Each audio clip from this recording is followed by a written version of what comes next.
नमस्कार दोस्तों, खबर बहुत बड़ी है। एक तरफ जहां राहुल गांधी गोदी मीडिया पर उग्र रूप अख्तियार कर रहे हैं, वहीं दूसरी तरफ कांग्रेस ने आज तक के इस पत्रकार पर मुकदमा कर डाला है। क्यों? क्योंकि इस पत्रकार ने अपने कार्यक्रम ब्लैक एंड व्हाइट में राहुल गांधी की तुलना एक चोर से कर डाली थी।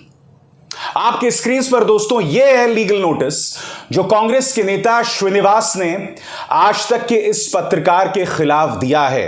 एक एक करके मैं आपको बतलाने वाला हूं कि दरअसल यह लीगल नोटिस दिया क्यों गया है, यह मुकदमा किया क्यों गया है।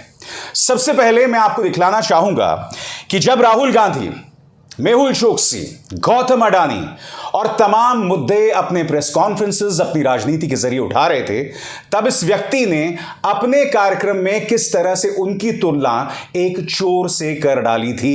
देखिए 10 सेकंड का एक क्लिप, फिर मैं उसकी चर्चा करता हूं, सुनिए। इसके बाद ये अपराधी ये कहता है कि उससे भी बड़े बड़े अपराधी तो नीरव मोदी, ललित मोदी और मेहुल चोकसी जैसे लोग हैं, तो पुलिस पहले उन लोगों को गिरफ्तार क्यों नहीं करती?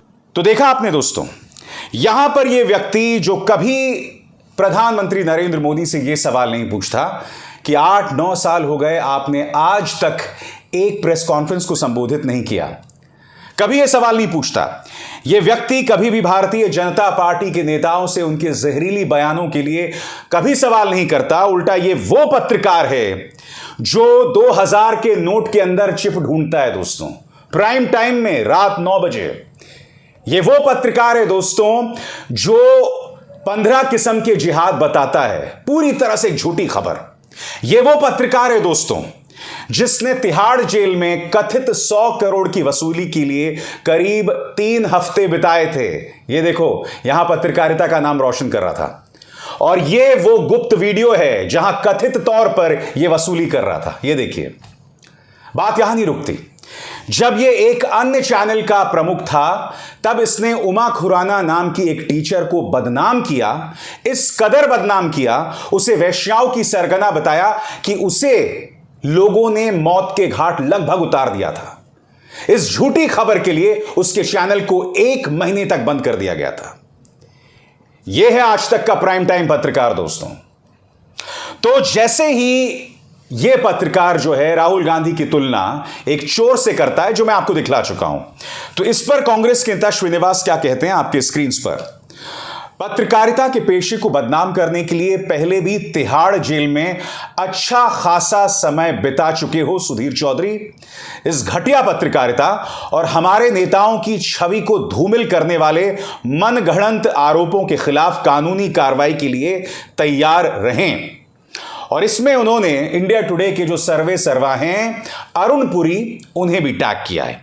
अब दोस्तों, जैसे ये बात कहता है उसके तुरंत बाद ये नकलची पत्रकार राहुल गांधी के एक ट्वीट का सहारा लेता है। ये देखिए, यही बात राहुल गांधी ने कही थी, अब यही बात ये भी कह रहा है। आगे देखिए, मैं भारत की आवाज के लिए लड़ रहा हूं, मैं हर कीमत चुकाने को तैयार हूं। अरे भाई, तुम्हारी पत्रकारिता के चलते तो उमा खुराना ने कीमत चुकाई थी। एक बेकसूर औरत को लोगों ने लगभग मौत के घाट उतार दिया था। तुम्हारी पत्रकारिता के चलते जब प्राइम टाइम में आए दिन तुम जहर परोसते हो, तो न जाने इस देश के कितने बेकसूर लोग चुकाते हैं। तुमने किसानों को बदनाम किया, मुसलमानों को बदनाम किया, शाहीन बाग से लेकर तमाम जगहों के बारे में तुमने झूठा और गंदा अनर्गल प्रोपेगेंडा चलाया, और आज तुम सच की कीमत की बात कर रहे हो। दोस्तों, इसके जवाब में श्रीनिवासन ने क्या कहा आपके स्क्रीन पर। Dear Sudhir Chaudhary, here is a black and white legal notice for your highly offensive and defamatory news video violating all journalism ethics and norms. See you in court. यहां पर श्रीनिवासन कह रहे हैं कि तुमसे मुलाकात जो है अब अदालत में होगी। आपको यह समझना पड़ेगा ये प्राइम टाइम पत्रकार कौन है। इसकी असलियत मैं आपको दिखा चुका हूं। तिहाड़ जेल में बिताया गया वक्त आपके सामने है। और सबसे दुख की बात यह है कि बाकायदा जहां ये इस वक्त काम कर रहा है इंडिया टुडे नेटवर्क, जब ये तिहाड़ जेल गया था तो उन्होंने ये कार्यक्रम किया था। देखिए, आपके स्क्रीन पर चल रहा है। आज ये लोग इसके साथ काम कर रहे हैं। इसकी पत्रकारिता पर सवाल उठाने का इनमें से किसी के पास हिम्मत नहीं है। कायदे से शायद एक लड़की शायद टाइम्स नाउ चली गई है, वहां पर वो मोदी भक्ति कर रही है। कहने का अर्थ है कि आज तक ने ही इस पत्रकार की पत्रकारिता पर सवाल उठाया था जब वो तिहाड़ जेल गया था। आज वो आज तक न्यूज चैनल में ही प्राइम टाइम शो कर रहा है। ये बात कितनी अजीबोगरीब है ना दोस्तों। मैं आपको बतलाना चाहूंगा कि राहुल गांधी ने भी गोदी मीडिया पत्रकारों के खिलाफ सख्त तेवर अपनाए थे अपने प्रेस कॉन्फ्रेंस में। आपको याद होगा जब राहुल गांधी ने प्रेस कॉन्फ्रेंस किया था तो एक ही सवाल को बार बार 3 बार पूछा गया था। राहुल गांधी उससे नाराज हो गए और तब उन्होंने पत्रकारों को क्या कहा था, खुद सुनिए आपकी स्क्रीन पर। राहुल जी जो जजमेंट आया उसको लेकर बीजेपी ने उसको किया है कि आपने ओबीसी का अपमान किया। पूरे देश में प्रेस कॉन्फ्रेंस करने की तैयारी कर रहे हैं कि आपने ओबीसी का अपमान किया था। भैया देखिए, पहला आपका अटेम्प्ट वहां से आया, दूसरा आपका अटेम्प्ट यहां से आया, तीसरा आपका अटेम्प्ट यहां से आया।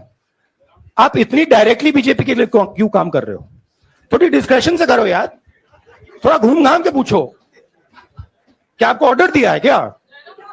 देखो मुस्कुरा रहे हैं। घूम घाम मैं आपको उदाहरण देता हूं, आप थोड़ा घूम घाम के निकाल नुकुल के बोलो। देखो ऐसे बोलो पहले, राहुल जी, हाँ तो please if you want to work for the BJP then bring a BJP flag symbol here and put it on your chest.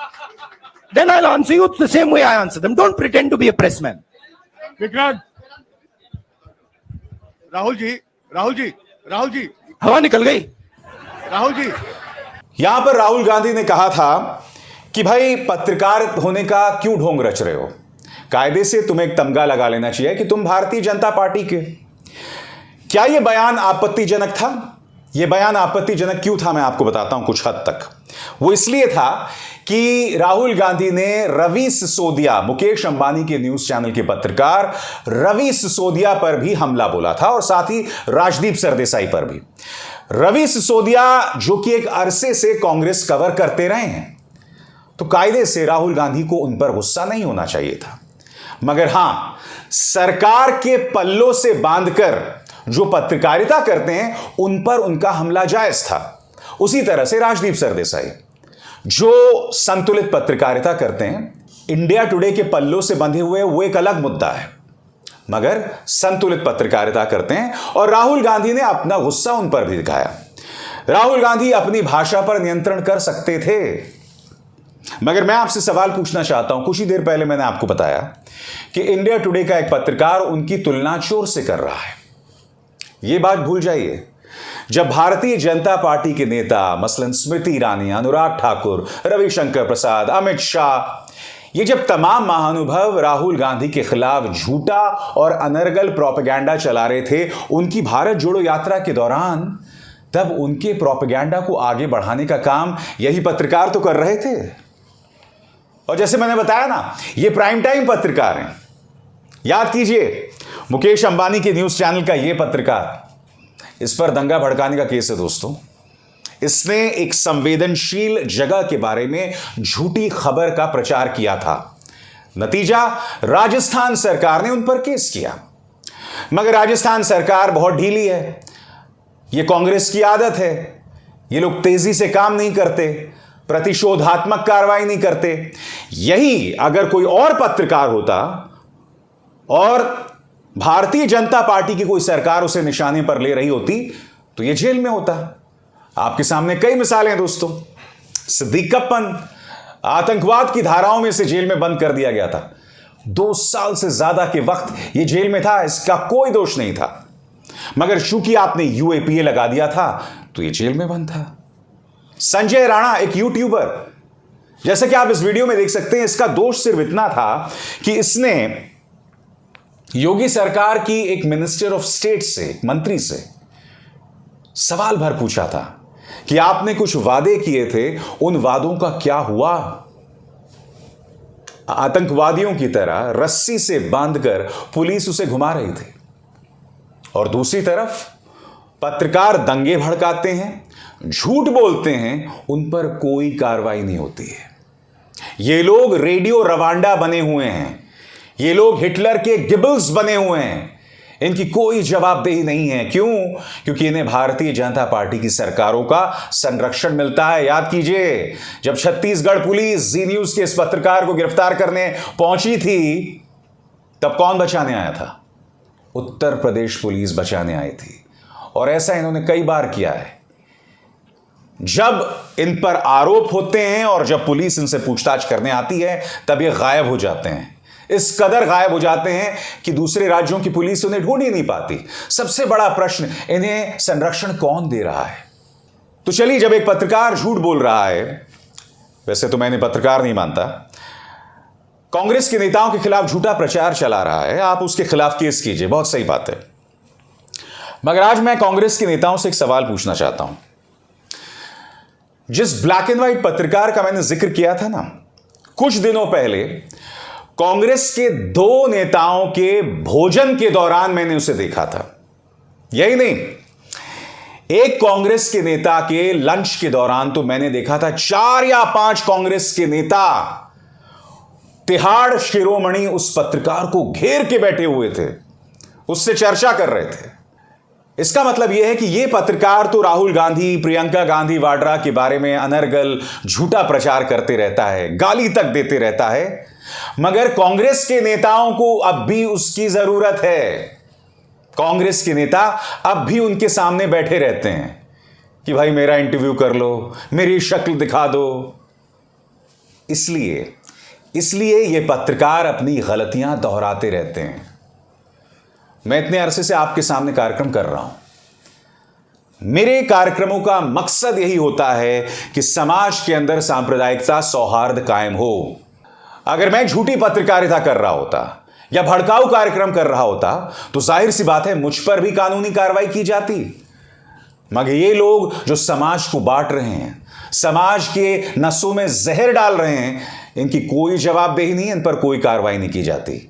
Bharatiya Janata party इन्हें बचाती है, कांग्रेस के नेता इन्हें बचाते हैं और एक ढीली कांग्रेस इन पर कोई कार्रवाई नहीं करती। इसलिए इन पर कोई आंच नहीं आने वाली। और आज एक बात मैं दावे के साथ कह सकता हूं, 2024 में अगर किसी चमत्कार से प्रधानमंत्री नरेंद्र मोदी सत्ता से चले भी गए ना और कांग्रेस सत्ता में आ गई, तब भी मैं दावे के साथ कह सकता हूं इन पत्रकारों पर कोई कार्रवाई नहीं होगी। तब ये पत्रकार कांग्रेस के सामने नतमस्तक हो जाएंगे या फिर जो भी सरकार होगी उनके सामने नतमस्तक हो जाएंगे। अरविंद केजरीवाल की सरकार, ममता बनर्जी की सरकार या एक मिलीजुली सरकार, तो इनके सामने नतमस्तक हो जाएंगे। इनकी कोई जवाबदेही तय नहीं की जाएगी। मगर हां, उस वक्त भी 2024 में अगर सरकार बदल भी गई तो जो भी सरकार आएगी मैं आपके मुद्दे उठाते रहूंगा। सत्ता में जो भी सरकार होगी उससे सवाल करता रहूंगा। मगर इस मंच पर जहां से मैं आपसे बात कर रहा हूं, नफरत के लिए कोई जगह नहीं है। नफरती नेताओं से सवाल पूछे जाते रहेंगे, चाहे आप सत्ता में हो या सत्ता के बाहर। अभिसार शर्मा को दीजिए इजाजत। नमस्कार। स्वतंत्र और आजाद पत्रकारिता का समर्थन कीजिए, सच में मेरा साथी बनिए। बहुत आसान है दोस्तों, इस ज्वाइन बटन को दबाइए और आपके सामने आएंगे ये 3 विकल्प, इनमें से एक चुनिए और सच के इस सफर में मेरा साथी बनिए।